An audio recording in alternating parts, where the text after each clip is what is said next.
Thomas! It's up for grabs now! Magic ball from Bergkamp to Patrick Vieira! Oh, would you believe it? Oh, right, what a way to get it! Fabulous solo goal by Thierry Henry.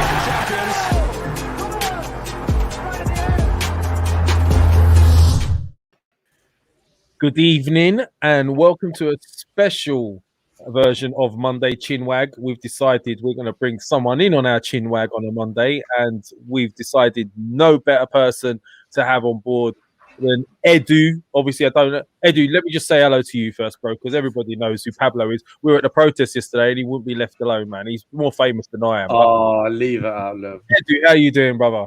I'm doing great. Thank you, people. Thank you for having me yet again. I am proud to starting to become a regular on this team, and I would like to announce as well that we're going to be partners, right? Boy, it didn't waste no time with that one. All right, why don't you drop, bruv? Why don't you drop it into what we're going to be doing? Amazing. So there will be a weekly segment of transfer news, which I am going to share here. So stay tuned to that. We'll choose a time, but the news are coming spicy with heat. So I am going to be here to tell you what's true, what's not true, and what we can expect. There, you heard it here first. Edu's not messing around. He's giving it to you in HD from Chile with his proper connection. Look at that. He's not messing around anymore. He's got a little hairband today as well. Yeah. Grealish. Nice hairband. But has he completed it with the wrists, the bracelets though? Has he got bracelets? I knew it. There you go. You see, that's what a Chilean footballer or a South American footballer would have, isn't it? Hairband and bracelets. So I love that, man. So listen, yes, you've heard it here first.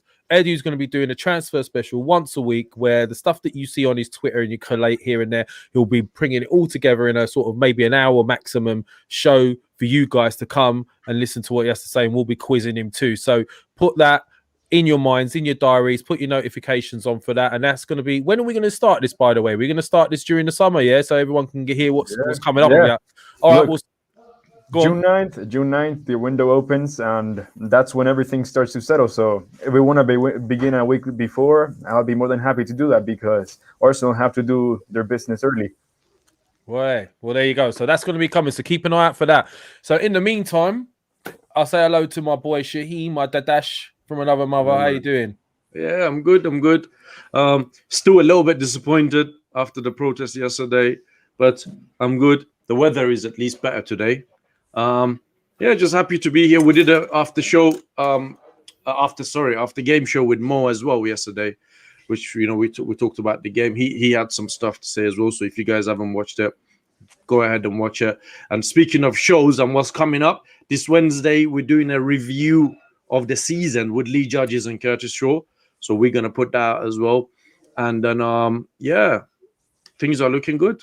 Coming out thick and fast. Let's say hello to a few people before we get started, Shahin, because there's people say James Haddon, how are you, brother? Yeah, nice James. I think James, that's the guy we met, Lev. Yeah? I think he's the one that came from South Wales, if I'm not mistaken. Really? James. Is that you, James? I think so. If that's you, James, big up, man. He come all the way from South Wales, man, and stand in that rain, and some of you couldn't even be bothered to leave your houses living in London. S334, what's up, guys? Good to see you, bro. Ollie B, Guan, Edu, Jashir, Josiah, evening, fellas, evening to you, bro. Samim Islam, how you doing, brother? There's a few here. There's a Steve's in the house. Big up, lads. So, yeah, V Rogue. So if I forgot anyone, this I'll one, come back to you. I just want to put this one out from Amir. One of the most underrated channels. I'm going to enjoy watching you guys. Shout out. Thanks, man. Thank you very much for your kind words. Much appreciated. Respect to that, man. Respect to. So we decided we're just going to have a review of the season and talk about sort of important points and all that. So we finished in 8th. We haven't made the Europa Conference. I don't know how badly I feel about that. I'm not sure I really do feel badly about that. But all in all, it's quite a weird one because it was a bad season. November, December killed us. I've been looking at that. We'll discuss that in a bit. But all in all, with all of the poor results and all the flack that we've taken, another one to look at is, hey, we're that bad. Spurs are meant to be much better than us. They've had a guy that scored the most goals in the league and still only finished a point above us. So there you go. But I mean, I'll throw this over to Shahin first. I mean, what do you make of the season? What are the things that stood out for you? And What do you want to highlight? It's not really a highlight, man. It was a very disappointed season. I didn't enjoy watching Arsenal this season at all. There was a lot of ups and downs. Poor season. That's James from Trinidad, by the way, man. You confused me. Sorry, Can I carry on now, Liv? Yeah, sorry, bro. Are you done speaking to people? Sorry, bro. Yeah, so it was just disappointing.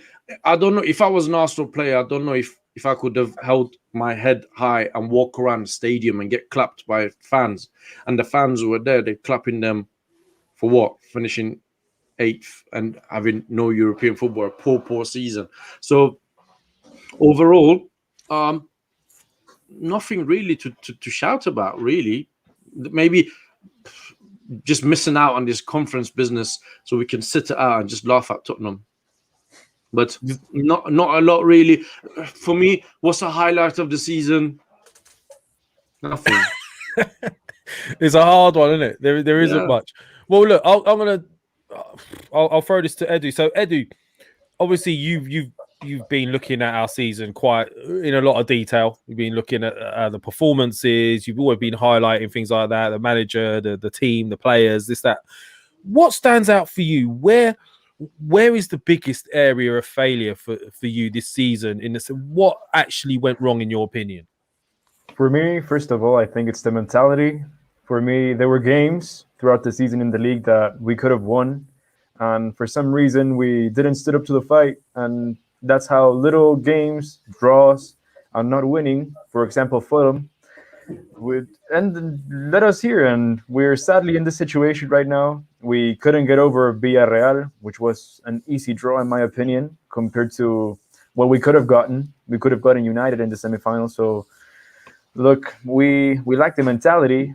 The players still lack the cutting edge, which is worrying because we're almost 18 months into the Arteta era. So you wouldn't expect it to happen. So we have to be critical. We have to, as Shahin said, there's no highlight to this because we were either good, acceptable, or either very bad. There was no, for me yesterday I said, wow, I had to wait until the final game of the season to watch a dominant performance.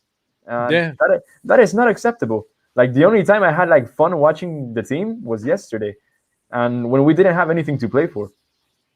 That's a massive thing you said there, Edu. For me, that stands out for this team the most is every time we've had something to play for, their mentality has lacked.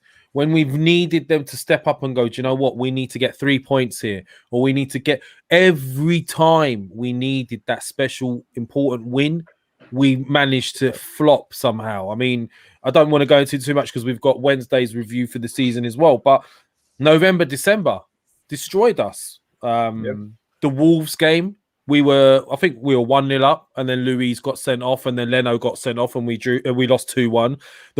Both Burnley games, Xhaka cost us in both those games. One of them he got sent off. The other one he played, I think. No, was it? Yeah, I think it was him that made the pass that cost us a goal. Yeah, against Wolves. Yeah, sorry, against Burnley. Yeah, that was Burnley. Yeah. And then you also had sent off against Leeds. Yeah, you got sent off against Leeds. You also had you had an own goal, a Aubameyang own goal in one of those games that we needed to win against Burnley as well. Yeah, against Burnley as well. So if we had picked up 6 points out of all these games that we've lost, or made 4. Yeah, exactly. So it's a mentality issue. You're 100% right in my opinion. It's look. After the first 14 games of the season, we had 14 points. There was no way we're going to get top 4 with that beginning. With that start, there's no chance. Yeah. I mean, Ashton said in here as well, Shahin, I'll throw this at you. We played a false number 9 against Man City. Yeah, there was that one. When we tried to play defense, I don't know what we were trying to do there. We had that awful result against Villa at home. Yeah, we got absolutely pummeled, and look at where they are now. Yeah, they ended up like 11th or 12th. Yeah. I mean, there's so many. If we go through it, the Villarreal game was awful. You're right.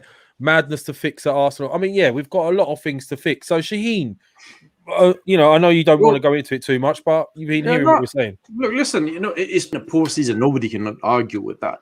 You know, the interesting thing for me was that Josh Kroenke was at the game yesterday, and What was these he? guys, these I guys, didn't they expect don't that. come to UK unless something is happening. I saw a few things going around Twitter today that potentially Arteta and Edu's job is on the line, and that's why he's come here. I doubt it myself. I don't know if Edu has heard and if you've heard anything about that. I I did. I doubt did. they'll get rid of. But I just want to briefly touch on that. For the fans that didn't turn up yesterday to the protest, right? We missed a massive opportunity because Josh Kroenke was at the stadium. Obviously, we had no way of knowing he will be in the stadium. But if we all turned up, right, and it was a big protest, right, he would have seen this. And he would have told his dad, right, listen, this is not, you know, this is a little bit more than what we thought it is, or just getting a message across. And we missed that opportunity, right? Yeah. Another thing that yesterday is done is put Kroenke's now in a little bit of a better position where they're thinking, right, the first one was big, this one was not a lot. We can get a couple of signings, go away. Also, Daniel Ek would look at this and he said, well, I would have hoped the fans would turn up and support me, put pressure, and they haven't. So for me, it was very disappointing. I saw a lot of things going around social media. I thought everyone was going to turn up. It was raining. They didn't turn up. But for me, it was very interesting that Josh is here. And I don't know what you heard, Edu, about Arteta and Edu's job being on the line, but I saw quite a few things. I was told that Arteta's job is not in the line, but Tim Lewis and Josh Kroenke are on Edu's neck. So he's on the line right now. He's on the verge. So you think you're saying it's Edu that they might It's be Edu. coming for? It's Really? Edu, the one. What have you heard? What is it about Edu that has? I mean, mean, obviously, that before we go into Edu, obviously they've got rid of Steve Bold. He's gone, right? Yeah. Yep. The Bruno's gone, the physio, which is a weird one. I'd like to hear if you've heard anything about that, because you've been posting yourself. Bruno's done it again. This is why, you know, these guys are back in. That's a weird one, but and obviously touch on the Edu thing as well. I mean, it's surprising, to be honest. I mean, we've changed our approach on how we treat and how we move as a club like 4 times in the last 5 years. Mislintat, Sanlehi. We used to have Wenger, then we changed again to Edu, and now Arteta became manager, and he had a say as well. So, I mean, for me, there's no clarity. For me, there's no vision. For me, there's only whoever does it best keeps the job. And sadly, they're only appointing people that are not competent for the job. And we will see what happens with Edu. I mean, for me, this is his final straw. Last summer, although he got Partey and Gabriel, we could have done much better. For me, Willian was unnecessary. Look, we're trying to ship him off now, so And that was an Edu signing, I'm guessing. That's one of the things. So for me, we have to do many things, but am I confident that the Kroenkes are going to choose the right people to lead us forward? I'm not. So it's tough. But how can we be confident then if they're making this many changes in the backroom staff, right? Because let's be honest, they like you rightly said, they got Mislintat in. I thought that was a great move because I thought that the Dortmund model was very similar to ours. That I think scouting and getting players with a high ceiling, you know, Dortmund have got a great record for finding youngsters and then having them for a few seasons and selling them for a lot more. I thought that was a great. Suddenly he's gone.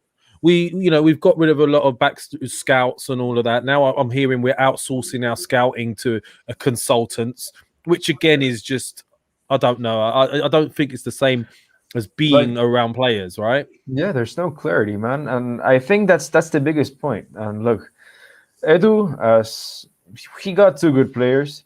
Let's exclude Willian from that. But you have to question yourself.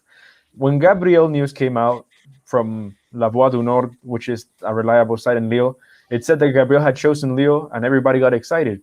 It had to take like 3 or 4 weeks for him to be announced. So for me, that's incompetence. I see the other clubs that someone links into them and the next day or 2 days after that, he's already presented and to the manager's availability. So he can start training, getting accustomed, meeting teammates. But no, you had to sign Partey, who, for me, he's a great player, but you had to wait until the final day of the window to activate a release clause.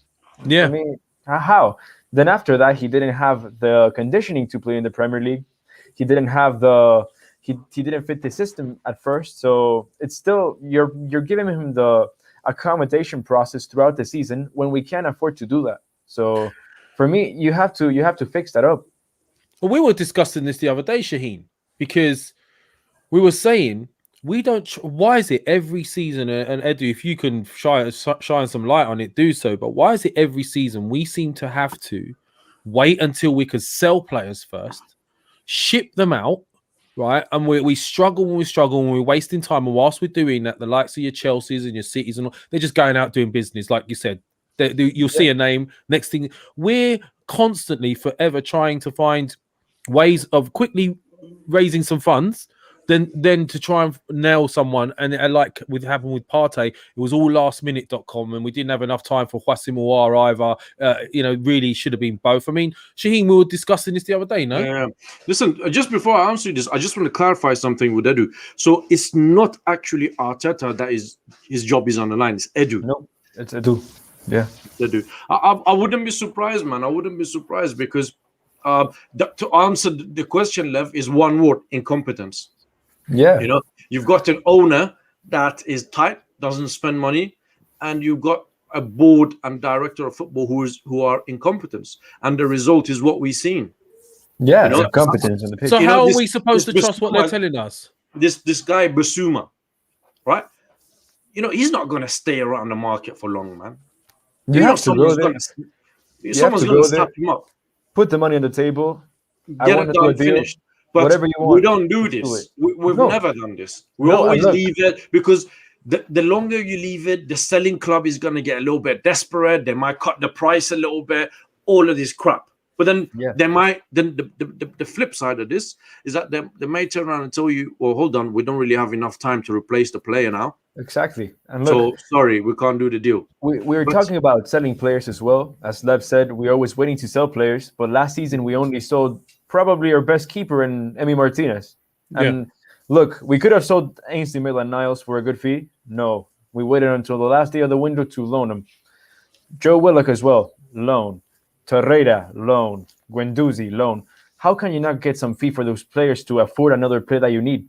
We spent half of the season without a number 10. No creator in the team. So for me, that's inexcusable. For me, that's sackable offense in itself. Do you know what? Edu, you hit a nail on the head there for me as well, because yes, we didn't approach the number 10 situation, but then also you can argue that Arteta moved too slow from within with the number 10 situation, because I remember, and Shaheen was on these shows as well, we can go back, if we look at some of the shows we started months and months ago when we first started doing this, I was saying, well, we've got Smith Rowe. I know he was injured. We could use Smith Rowe, right? We could maybe try Saka in that position in the 10. We could try something. Let's try something from within. And he waited too long, and he was constantly trying Willian in there and something else, and it just wasn't working, was it? You're right. We waited too long there. We wait too long in the transfer window. But trying to be positive, the one thing I could say is, ordinarily, without Champions League football, we'd be looking at this and going, oh my God, where are we going to get these players from? But there are players out there that are obtainable that you can't deny would improve us as a team. Basuma being one, Buendia being another. These guys are obtainable. So surely if we move quick enough, we can improve our team without those worries. Look, for me, yesterday was a blessing in disguise. For me, not being in the Conference League was like winning a trophy, in my opinion, because now there's going to be no excuse not to trim the squad down and to only add quality to the team, because you're not going to need your El Nenis of the world or your Cedrics or those players that usually have them only to play the meaningless games. So you're going to have to sell, and you're going to have to add quality, and you have to keep a short squad because we're only going to play every weekend. We're not playing midweek, so I think this could be a blessing in disguise, and hopefully, I'm praying that they spend a lot of money so we can start competing again. For me, the aim next year has to be top 4 and a domestic cup, nothing less. No top 6. No, we can't afford that. We are falling down so much that it's time to think like a big club again. Shaheen, you've seen some of the questions in here, bro. Is there anything you want to... Listen, it's it's a difficult one because we as a fan can turn around and say, right, we expect to this, that, the other, and I agree with Edu. We should be expecting for, we should be aiming for possibly a cup top 4 or a European qualification. But if we don't make the right signing, this squad is quite clear that it's not good enough. And if you don't make the right signings in the right areas, it's going to be the same season all over again. We don't really have a manager that is going to work wonders. We all know that, right? He's shown that. So if they're going to keep him, they need to make the right signings. What are the right signings? Basuma is the right type of signing. Buendia probably is the right kind of signing. We need an experienced centre back. We need a right back, left back. If Leno leaves, keeper, right? Keep maybe Matt Ryan as a second choice. Is Leno leaving? Because now I'm hearing he's staying. Listen, you never know in this media business what's happening. What's there? I don't know if you heard anything, Edu, about Leno or not. But the situation with Leno is unclear. I'm pretty sure it's if we get a good offer for him, he will go. So listen, that's I'll tell you very something, 50-50. right? If PSG comes knocking on the door for Leno, you think he's going to stay at Arsenal? No, of course not. Of course not. He's going to want to move. It's just a matter. See, that's where this whole incompetence of the board comes in. Then you look at it and you think, right, okay, what is the maximum we can get out of this transfer? And did no one ask Leno what his plans were before letting Martinez go? Of course. Again, that goes back to incompetence. It is incompetence in every single aspect of the word. In every single aspect of the club, we're being incompetent. So listen, somebody remember last season, Mikel Arteta was promoted to a manager, so he is now involved in a recruitment. He was involved, so he was part of the team with Edu and possibly Vinay and somebody else that they thought, right, signing Willian is a good thing. It's a step forward for Arsenal Football Club, and these are the same guys are going to sit down again and make those decisions, and possibly based on what Edu is saying. Cronkies would have seen that and they'll be like, well, listen, we can't really trust these guys to go and flop again. So maybe they can't get rid of Vinay.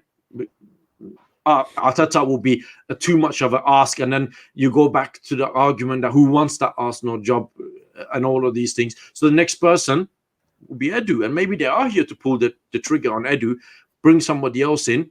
And if they are putting in funds at the club, then they at least will have somebody who spend it properly. See, what I want to ask then, right, is how, I mean, while we've got Edu here, it could be like a quick thing on the transfer side. But, okay, so then what is going to happen? What have you heard in the sense of going in, coming out? Because Willock, are we keeping him? Loads of people are throwing things in here about Willock. Some want to keep him. Some think it's a great time to sell him because, he's scoring a few goals. Maybe he's formal drop after. So his price tag is going to be about 30 mil maybe at the moment. What's happening with the likes of Ainsley Maitland-Niles and Bellerin and, do you have any sort of ideas of who's coming in and out? It's just a general overview. I mean, I am convinced, I am 1,000% sure we're signing a right back. So that means Bellerin's out. I mean, Ainsley probably is out as well because he's not going to have a spot in midfield, let's be honest. Sometimes possibly. And Ketty as well. But you know what I'm worried about? The thing that Willock scoring 7 in 7, something massive, I'm scared that this team's going to undersell him. Because you see, Edwards at Liverpool got £25 million for Brewster. Yeah. And then there's reports saying that they will accept 20 million. So for me, that's pure stupidity. You can easily get 35 million for Willock. Even from especially Newcastle. now. Especially now. You know who would do that? You know who would do that? A club that is desperate to raise money. Yes. Right? And that would say, you know what? Let's sell him under the value a little bit, get the money to come in quickly so we can. A club that is desperate for money would undersell their players. Yeah, but do other clubs know that? Do other clubs know that? Do other clubs know that we might be desperate, need the cash and try to get another 5 million off a price? That's been the story of Arsenal Football Club in the last few years. I'm pretty sure they would assume so. So it's hard because you're negotiating with a team that seems like a needy team that they needed like desperately to do their business. So You can lowball them, and they would probably accept. And that's the story. Emiliano Martinez. Can I ask you something? I saw something going around. Where did I see this? I can't remember. I saw this somewhere that Arsenal have apparently turned around and said that we're looking for alternative options to Basuma. Is that true or not? I don't know. From what I'm told, Basuma is the number one target for midfield, followed by Camavinga and then Sanderberg. So those three are definitely there for midfield. Yes, those are the three options. I'm sure Basuma's the number one and Camavinga number two. So, but I was told that Liverpool are very, very keen on Basuma. So we will see what he chooses. Yeah, it's going to be quite easy for him to choose between Liverpool and Arsenal. I mean, and that's going to be a problem that we're going to have throughout the season. There's only one thing with Basuma, is that he's best friends with Pepe and Gabriel, and he's an Arsenal fan from childhood. So that could play a part in whatever deal happens. Yes. So if my son was saying that they were talking after the game. How did they know each other? Was it from France or from Lille? They played together at Lille. They share trainers. They're very close. So Agent Pepe, as they said yesterday. So we're gonna have to see, but hopefully he chooses us. I mean, I like Basuma. He's exceptional. If you want a player that will break play and help you go forward again. Does that mean Xhaka's out if we get Basuma? That's a tough question. I don't think it should be that way. For me, Xhaka, although he has some mistakes in him, I think he would be a good for competition. I think they have to push each other, because we only have Partey and Xhaka right now, and then you have relegation fodder style players like El Neni, Ceballos, who don't fit the bill or shouldn't be playing for this club, sadly. But I would buy two midfielders that compete for those spots and have four players there that constantly push each other, because when Xhaka or Partey get injured, you have no one. The team's gonna suffer the next game. Yeah. I mean, I agree with you. And we all talk about Basuma, this, that, right back, but I think the first order of business at Arsenal board or transfer meeting will be the outgoings, in my view. Yeah. You've got the likes of Torreira, Guendouzi, Lacazette, Maitland-Niles, Nketiah, Bellerin, possibly Kolasinac. Kolasinac is free transfer. He's off. So that's just seven that I've named, and I'm sure I might have missed one or two. Now these seven, come again? El Neni as well. We'll see what happens. El Neni maybe. So these seven, maybe they could raise easily 100, 150 million from them. Yes, easily. Yes. Decision has to be made for Lacazette. Are we going to sign him up? Are we going to sell him? What's happening? Well, that is a good question. What is happening with Lacazette? For me, according to Chris Whitley, who's very reliable, we've offered him a 1-year extension, but he hasn't answered, and he's checking what his options are. For me, it's the time to sell right now. We can't be silly. We can't be complacent. The guy is 30. He's going to be 31. He's in 180K a week. So he's never been good enough for us to lead us to top four. So just sell and start Project Balogun and start giving him minutes, man. He's the future. And then save those wages for someone else that will come in and have an instant impact. I'm gonna ask this question because I feel bad that I forgot my Trinidadian brother from another mother, James. He's been asking me to ask you this question. So, Eduardo, I've seen some Koulibaly links. Any truth in that? Well, I haven't heard anything of a center back, to be honest. Today, Ornstein came out and said that we're interested in Koundé, who's a top player in my opinion, but why would you spend 50, 60 million in a center back when you have Saliba coming back?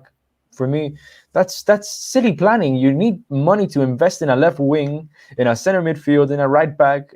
For me, you have to have priorities. And if you don't have the priorities, the project's going to fail. Yeah. And Koulibaly would be a great signing. But Koulibaly is not a young guy anymore either. Yeah. What is he? He's 30?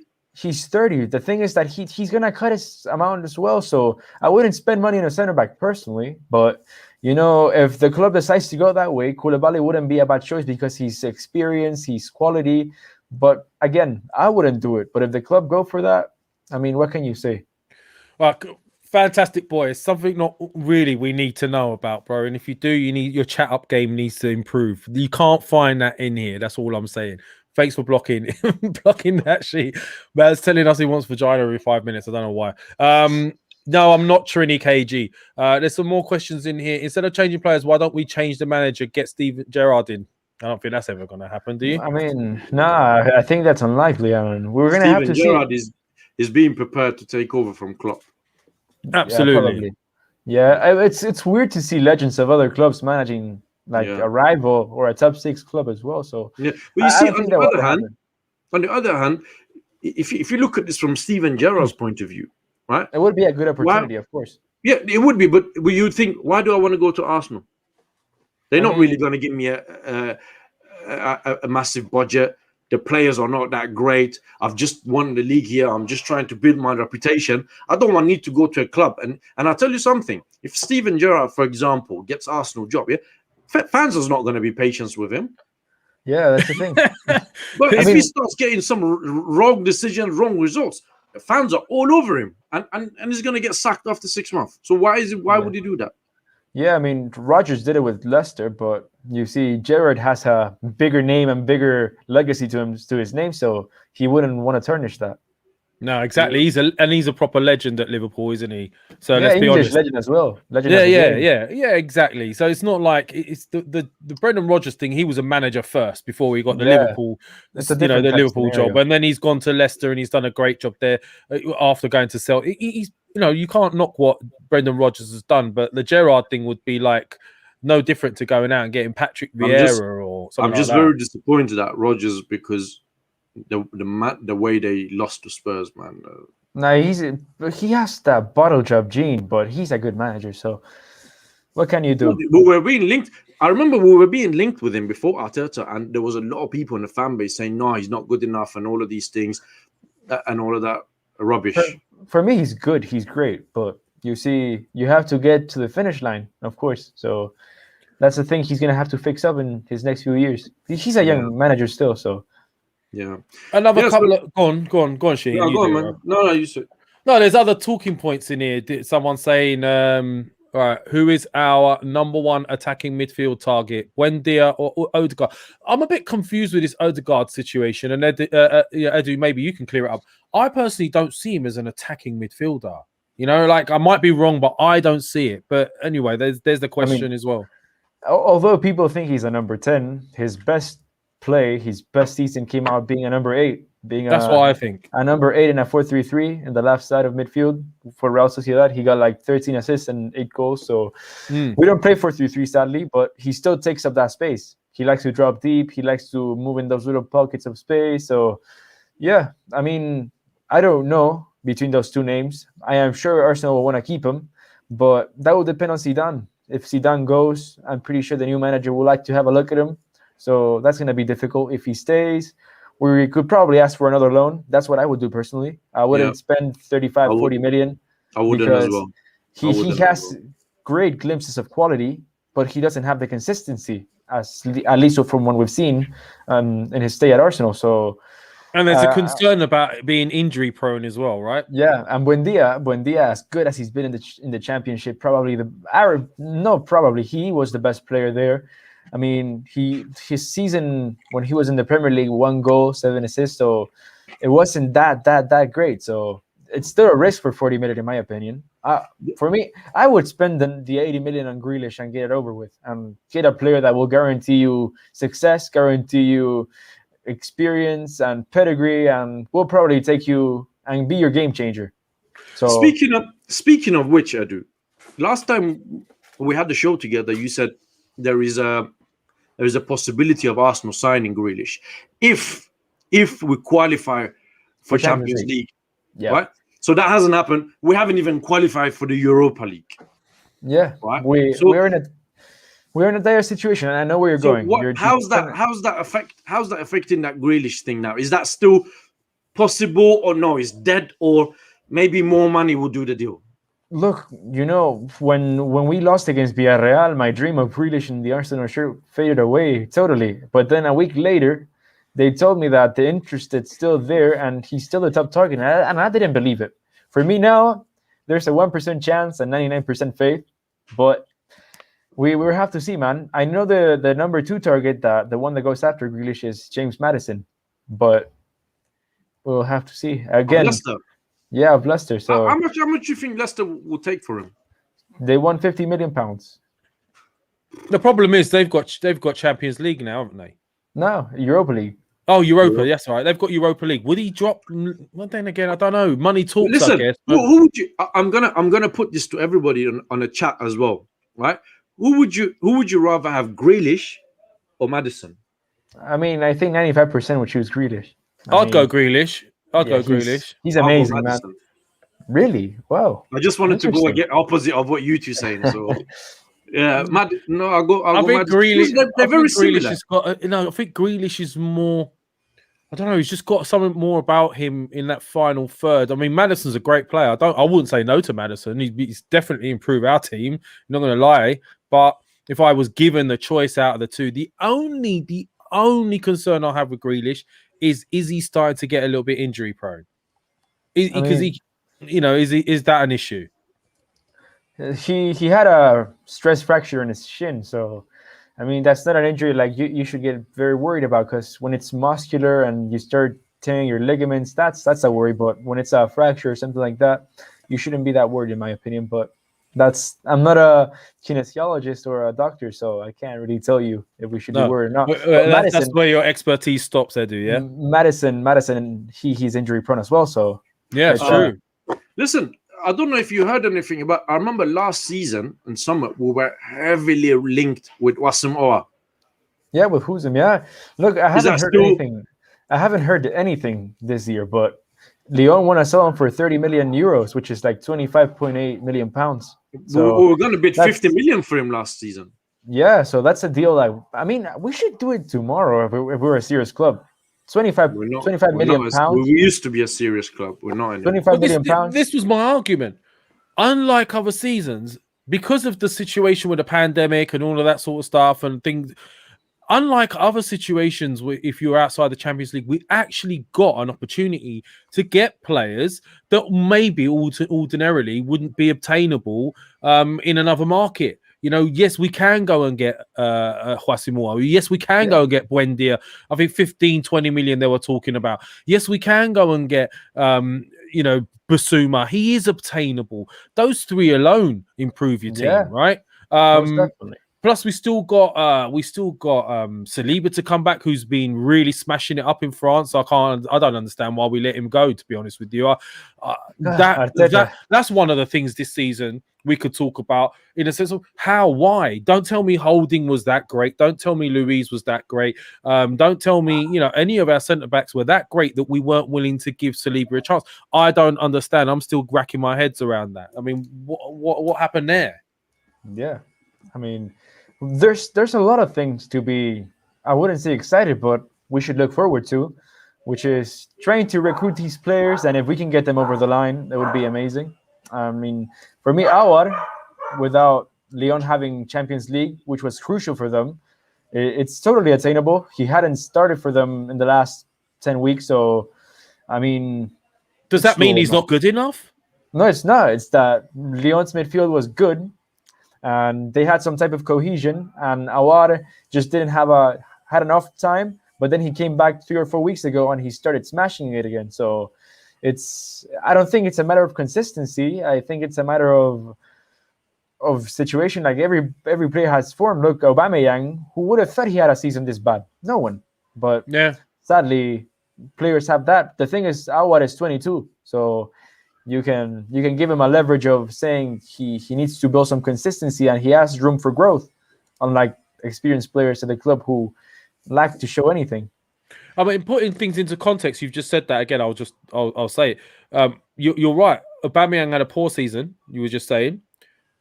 Harry Kane had a great season. Again, only 1 point difference. What would have happened if Aubameyang had a decent season? We could talk about Arteta all day, but there's these fine lines that would have taken us from where we were to fourth or the top six, and it is frustrating. But to be fair, Aubameyang has been having all these good seasons for past season, the season before, the season before. This season's been atrocious. It's not even. So he's entitled to have a bad season after having, after basically saving us all of these seasons. Look, there was another interesting thing in Mikel Arteta's press conference, and what he said is he said he would like to have players in early so he can work with them in the preseason. Right? Yeah. No manager previous, as far as I can remember, in Arsenal have come out public and said that, and I'm sure that will be the tone with the recruitment team. That listen, but how whoever possible we're is trying that? to get, It has to whoever happen we're that trying way. to get, let's get them in early. I know this is logical, and we've all been saying this season in, season out, that let's get these players in so the manager can work with them in preseason.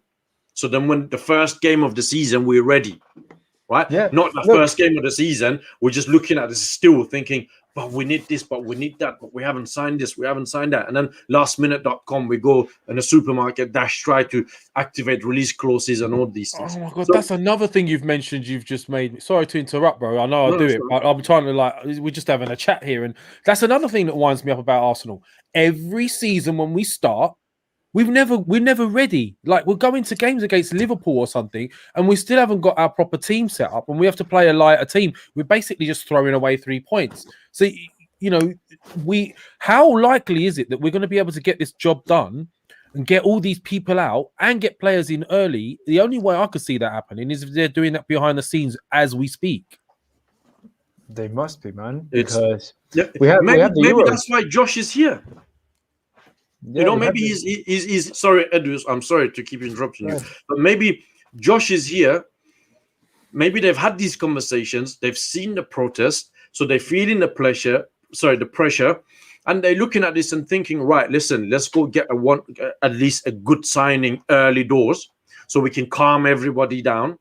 And then if we're approaching other players, we can tell, right, listen, this is the project we got in Arsenal. We've already signed, for argument's sake, a Basima type of player. He's in. The manager's got a chance. The fans will be calm, and maybe that's why he's here to address all of these things. Sorry, Edu, go on.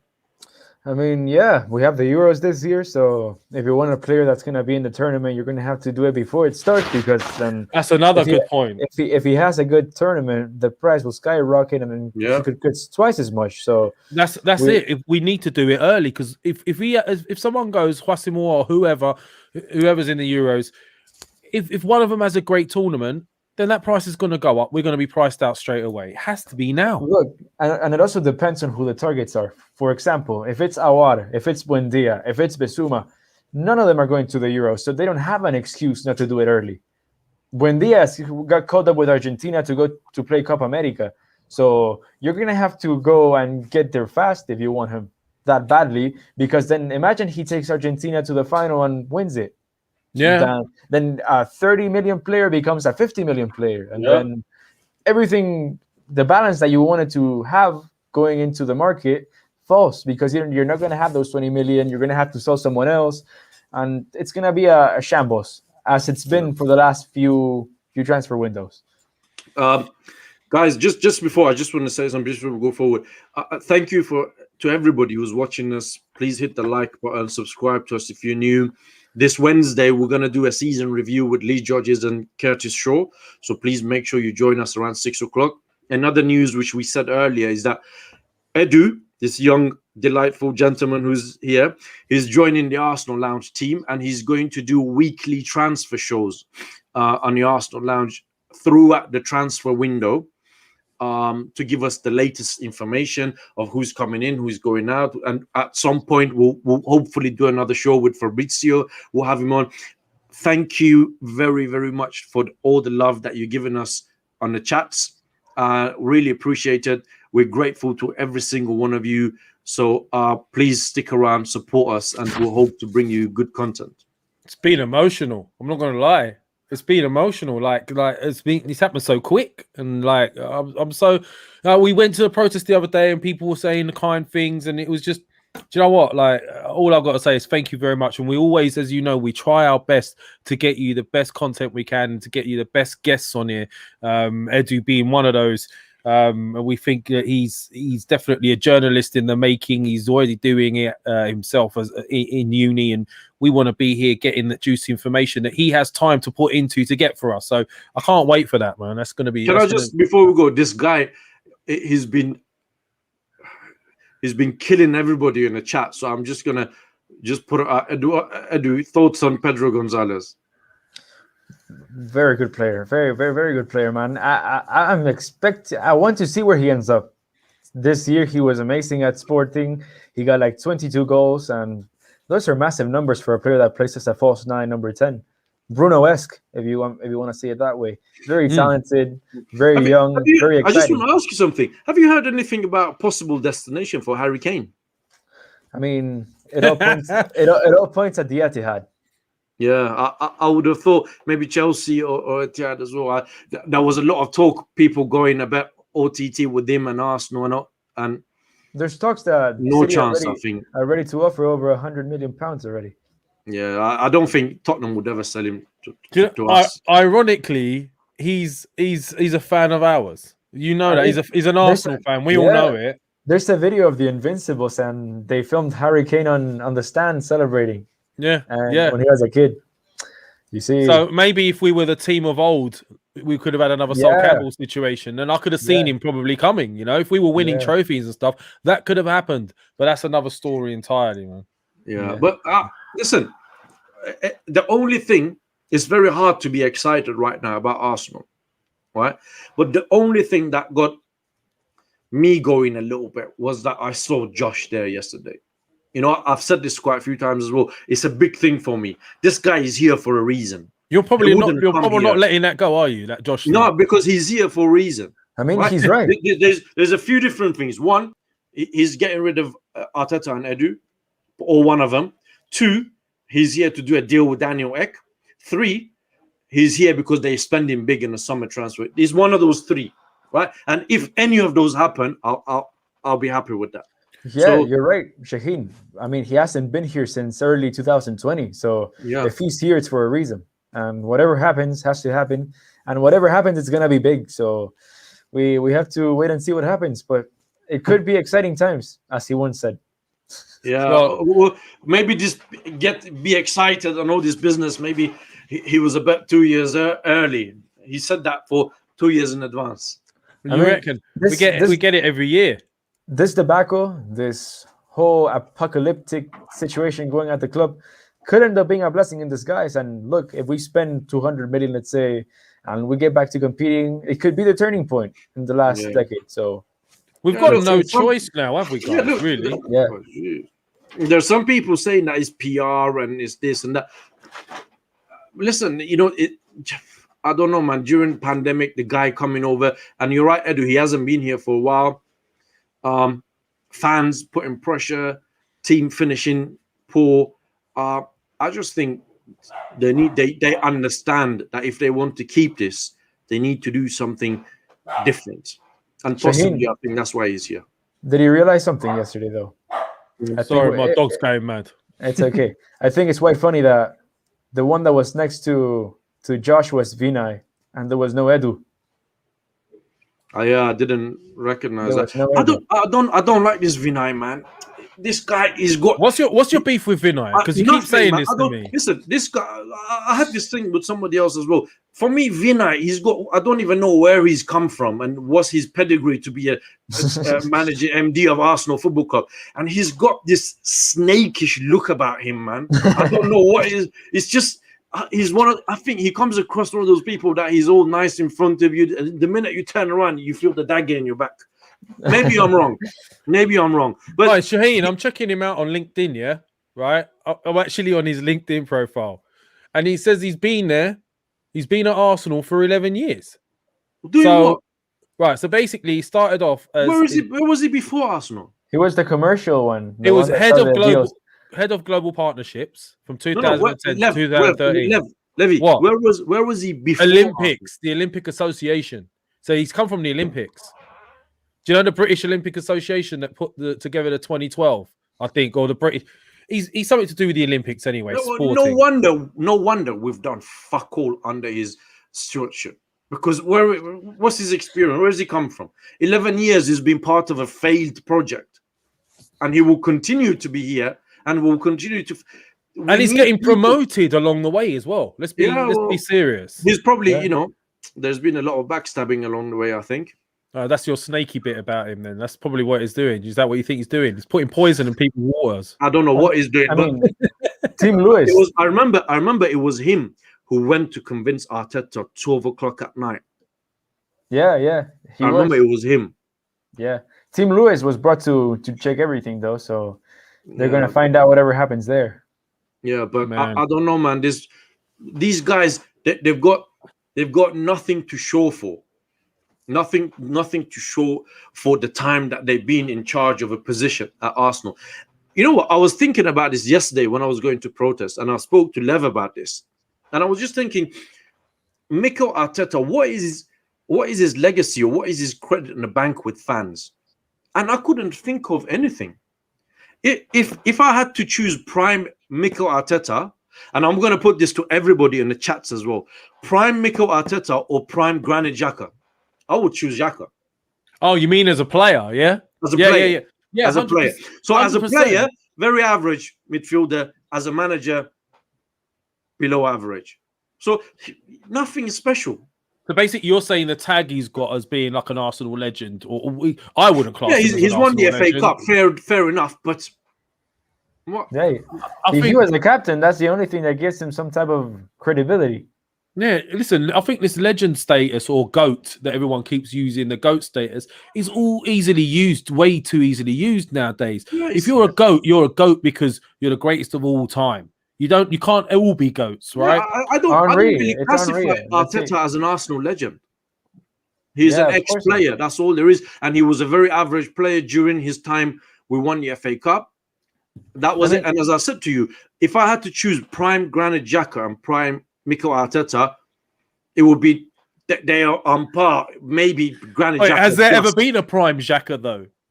Because I've not seen it. Look, I've seen people call Ramsey a legend. I've seen people call everyone a legend. So for me, the only legends there are here are the ones that are in the Emirates painting, and Henry, Bergkamp, Vieira.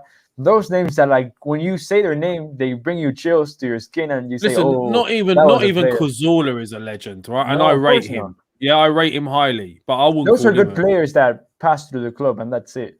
Yes, you're right, mate. You're 100% right. You can't. It's like Chelsea fans saying Aspilicueta is one of their legends. No, come on, man.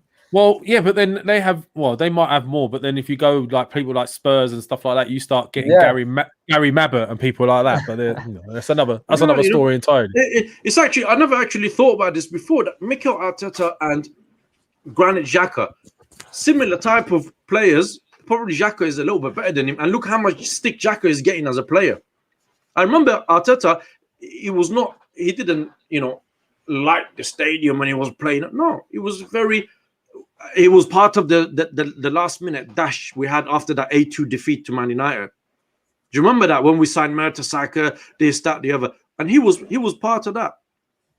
There's an argument to say he's an Everton legend rather than Arsenal. Oh no, he is more of an Everton legend, 100%. There's no denying that, and that's a good thing you actually raised. Like, in the sense of Arteta was getting a lot.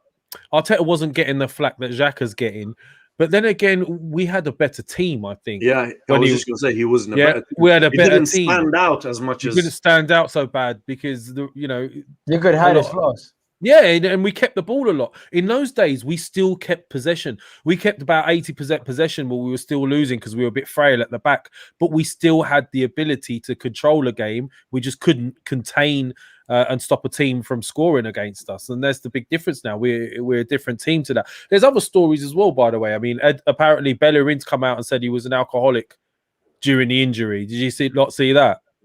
No, I didn't see that. Yeah. So basically, he was saying today, I just thought I'd throw this in a little quick one. He was apparently saying during his injury, he turned to drink. And you know what? I thought to myself for the first time, that's the first thing me and Bellerin have in common. The difference is I turn to drink when I watch him play. So, do you know what I mean? So I've turned into an alcoholic watching him. There's people that still defend his performance, and for me, that's unacceptable, man. We have to get a better player. It's sad. He's a great servant of the club, but as was also, times are times, and football has to continue. And you have to get on with the times. Yeah, that's it. I mean, look, we're on the 55 minutes. What else does anyone want to talk about? We've got about 5-6 minutes left. Shahin, anything you want to bring up? No, man, just thank you for being here. Subscribe. Don't forget Wednesday. Lee Judge's Curtis Show. We'll review the season. Going forward, Edu is going to be here every week with his own special transfer show. What we're calling it, Edu's transfer special. special. Yeah, Edu yeah. special. That sounds like a meme. Would the real Edu stand up? If anyone's got any ideas, they want to chuck it in the group, in the chat, just let us know what you're going to call. We're thinking Edu's transfer special, something like that, right? Yeah. All right. If anyone's got any smarter ideas, drop them in the chat. We've got about 4 or 5 minutes to go. Should we look at some of the people in the chat, Shaheen? Anything you want to bring up? All right, sure. Nick Paris, will Emmy beat the gym teacher? I have no idea. Oh, right. I see what you mean. The thing Arteta was good with fans and never disrespected. Yeah, but to be fair, listen, this is a tricky one, and I'm not defending Xhaka for what he did, yeah. But Mikel Arteta never received the abuse that Granit Xhaka got. That's so true. You've got to look at it both ways. Social media wasn't as big back then. Yeah, but yeah, man, you guys, you know, in the comments, if you want to ask us anything, go ahead and ask. What time on Wednesday? By the way, 6 o'clock. Yeah, got you, James. James, you was asking something else. Sorry, bro. If you want to chuck your thing back in, let us know. I've seen quite a few people saying we need to get Luis Campo for next season instead of that would be amazing. But I doubt this club are that smart to appoint that. Yeah, but you see, if you get someone to come at Arsenal, he's going to ask for money. He's going to ask for this. He's going to ask for that. Leo have never had money, and he still made them champions. So that's a man that's qualified for the job. He has the credentials. He's good. There's teams doing it, right, Edu? Why can't we do it? All right. Everyone's talking about money, yeah. All right, let's have a look at this. It's Atletico Madrid, right? They were struggling against Barcelona and Real Madrid, right? Not the biggest team in Spain. You know, didn't have the biggest funds. Got a good manager in. Built a team somehow. They managed to break that stranglehold of those two teams. He won the league. He almost done the double, won the Champions League. I mean, you know, they've done it. Dortmund's done it. They broke the stranglehold. Dortmund's, we've mentioned this before, their record with regards to signings and their scouting system is second to none. They always get great strikers. I mean, look how they've gone and got Haaland. Right, they've got him, and they could sell him tomorrow for 200 million if they wanted to. Probably, do you know what I mean? Just like that. But they're brave with their acquisitions. They go out and they think that guy's going to make a. You know, they've had Dembele. They've had loads of. Aubameyang came from there. How many players came from there into the Premier League? You know, into Man United took some of their players. Liverpool take some. Emre Can. You know, the list goes on, you know, so if they can do it, why can't we? Even one of the top strikers in La Liga was bought by Dortmund, Alexander Isak. Yeah. So their scouting system's amazing. And being smart as well. Look what Atletico did last season. They went and got an out of contract Suarez. We could have done that. Right? Easily. Man United went and got Cavani. He was just sitting on there. You telling me those two players wouldn't have been useful to us and wouldn't have made us? We would have probably made top 4 with one of those two. Yeah, especially with Cavani, in my opinion, or Suarez. They've been incredible this season. So those are the risks this club don't take. When they choose experience, they choose the wrong experience. They choose Willian instead of a Cavani. So there you go. When you actually had a winger, so. We need to be brave. That's the verdict from us here at the Arsenal Lounge. We need to be brave. You know, we say all this victory through harmony and all that. We don't have harmony within our club right now. We don't have the bravery to go out and get players. Yeah, that's the thing.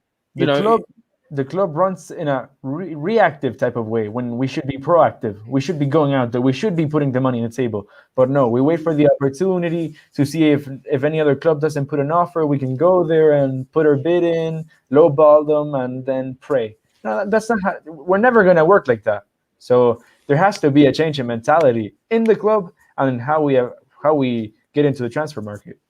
100% agree with that. Shaheen, anything else you want to add to that before we go? Yes, thank you very much. Again, just on a personal note, very disappointed with the protest and turnout yesterday. Yeah, do you know what? I was as well. I haven't said enough about that. I went there, stood in the rain with you just to watch you being all famous. We did our bet. The people who didn't turn up and they claimed to be Arsenal fans, coming there last time, filming, showing everyone. They didn't turn up this time because of better rain. So it was disappointed. We saw a lot of people that we were there. We saw Curtis Shaw there. We were together for a bit. Mo was there. Turkish was there. We spent time together. It was really good. But unfortunately, it was about what, 200, 300 max? All of the build up, and it ended up being all fart, no poop. That's the truth of it. All fart, no poop. We've been complaining that we want the guy out. We really reacted the first time around. Then there was a second one we saw, which was dead. We thought, they're saving it to last game of the season, and nothing. So I am a bit disappointed in that, brother. And I can see why you would have brought that up. It was lame. But anyway, look, I think that's going to be it. I think Edu's not paid for the rest of his electricity bill, so he might have been cut off. But look, it's been great having everyone on here, man. Look, the support is crazy in here, and you let us know if you want us to do anything. Shahin, you're going to let everyone know when this new show for Edu is going to be, right? Yeah, we'll put it out on the Twitter so you all know where it is. We'll think of a day. It won't be a Wednesday. Keep an eye out for that. Please put your notifications on. Subscribe if you haven't already. Get your friends to subscribe if they haven't. Because I'm telling you now, there's going to be some serious content coming our way. Yeah, Wednesday, 6 o'clock. Don't forget, Lee Judges, Curtis. We'll look back on the season in details, and we'll see if we can find a way forward for Arsenal. Oh, and Shahin, while I've got you here before we go, there's a gentleman here who's been chasing me up, as you know, with regards to the wig thing. So if we can drop him a message with the office details that he can send it to, that'll be great. Yeah. We'll do that for you shortly, bro, with regards to the judges thing. All right. So that's it for us. I think Edu's gone, so we're going to say goodbye. Shahin, you want to say bye to everyone? Bye to everyone in here. Thank you, guys. Thank you for watching. We'll see you Wednesday at 6 o'clock. And it's been emotional. This is the Arsenal Lounge. Peace out.